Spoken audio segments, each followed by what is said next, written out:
Hello and welcome to Tyrannus Gaming. Today we'll be covering Protea.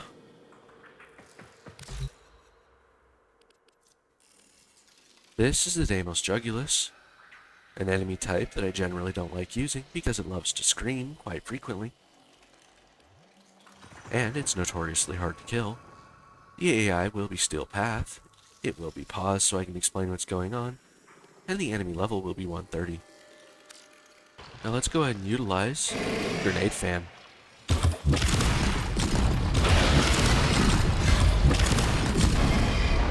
Three uses can be utilized simultaneously, and they stack. As you'll note, it deals bleed damage, bypassing armor, and doing damage directly to his health. If you're wondering why I'm looking away from him, it's so I no longer have to hear him scream. Now, you'll notice the ability strength on the right side is 100%. This is because Protea has a passive ability that every ability she uses contributes to the point where her fourth ability does 100% ability strength. Let's go ahead and utilize her number one ability's second effect. By holding down the number one button, we can deploy the shield drones. Anyone that steps over them picks them up. As you may have noticed on the top right, it gave us overshields. And if you happen to lose all your shields during this effect, it'll simply take the life of one of the drones instead of you. However, I would simply like to point out that if you have 4 drones, you do not in fact have 4 shield gates. Shield gating is an effect by which when your shields break, you become invincible, for approximately between 0.33 and 2.5 seconds. However, as shield gating is not the point of this video, I will simply explain what will happen if you receive 5 million damage from a level 999,000 Grineer Sniper. It will simply reduce all your shields and kill you instantly. That is assuming that your base shields did not already pop. Now, let's go ahead and utilize her number 2 ability, called Blazing Artillery. And like a noob, we're going to go ahead and deploy against this guy. And like a noob, we're just going to deploy all 3 and hope it does damage. Oh no, we ran out of energy, because our energy management is absolute garbage. And you may have noticed that it did virtually no damage to his health. Let's change that. Now, you may be thinking, Tyrannus, you cut this. You must have added mods to your Warframe. Yes, I did. That's the point of Warframe. What I added, specifically, was a flow mod. If you'll notice that our energy on the right side has gone up to 603. Now let's go ahead and utilize our massive energy pool and try to disintegrate this terrible, terrible blight on this galaxy. Or solar system, this game's not that big.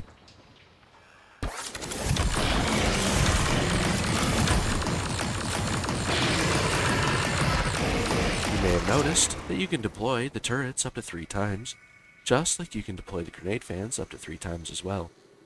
And before you get excited, no, you cannot deploy up to 3 times of the dispensaries.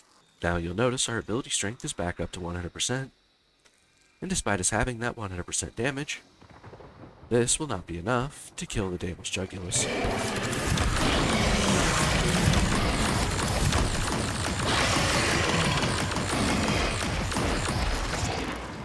And if you're wondering why they're almost impossible to kill, I want you to watch his armor.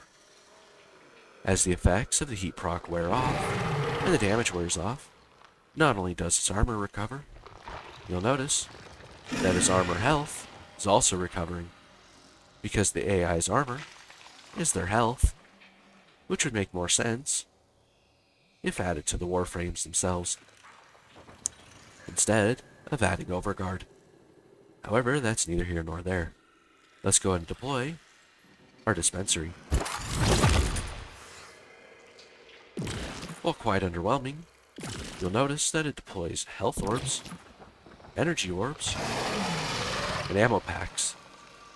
It also happens to deploy a unique item for those of you that have a Sentinel equipped, which reduces the Sentinel respawn time when it dies. However, let's go ahead and utilize our dispensary with 100% ability strength. Now you may think, Tyrannus, wasn't that a waste? No, in fact was not. If you'll happen to notice that 2 energy orbs came out instead of 1. This means that we can get 50 energy instead of 25. And it'll occasionally put out a large energy orb, allowing us to recover 100 energy. This means that we can keep on getting large amounts of energy, and if you happen to spec the duration and ability strength, you can regenerate your health, energy, and ammo at a rate that most people could only dream of. Now, let's discuss her number 4 ability, also known among the noobs as the ability that makes you revive after you die, because they don't know the rest of the ability. So we're going to explain what the rest of the ability does. First, we're going to activate number 4, and then we're going to activate our dispensary.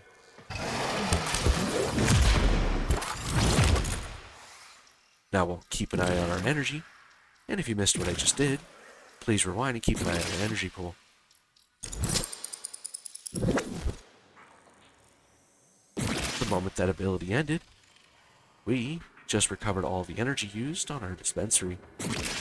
And because the dispensary is still deploying energy orbs during that duration, including the duration now, we have regenerated a lot of the lost energy that we used in order to deploy these things.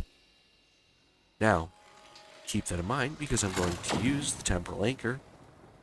We're going to try to demolish the Deimos Jugulus.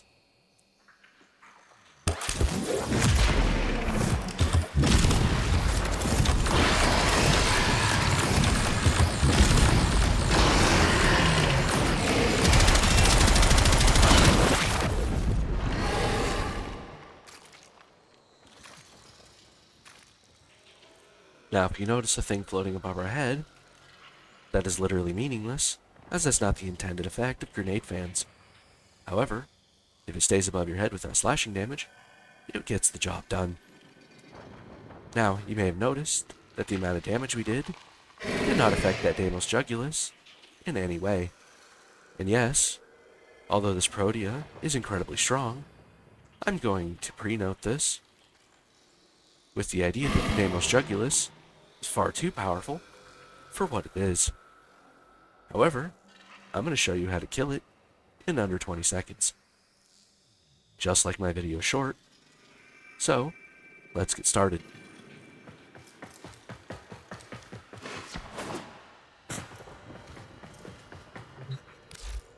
Now you may be thinking, hey Tyrannus, if you couldn't kill one Deimos Jugulus, effing laughable, why would you think that you could kill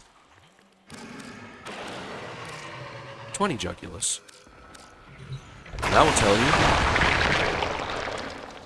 because on this channel, we love to overachieve, and do it freaking spectacularly.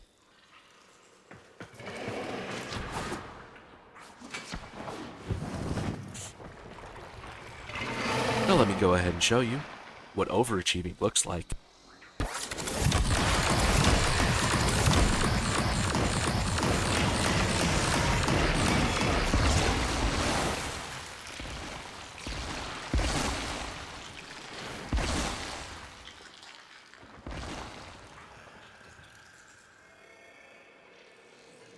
Now, normally I would end this with a quip and then fade to black, but I'm going to tell you what just happened.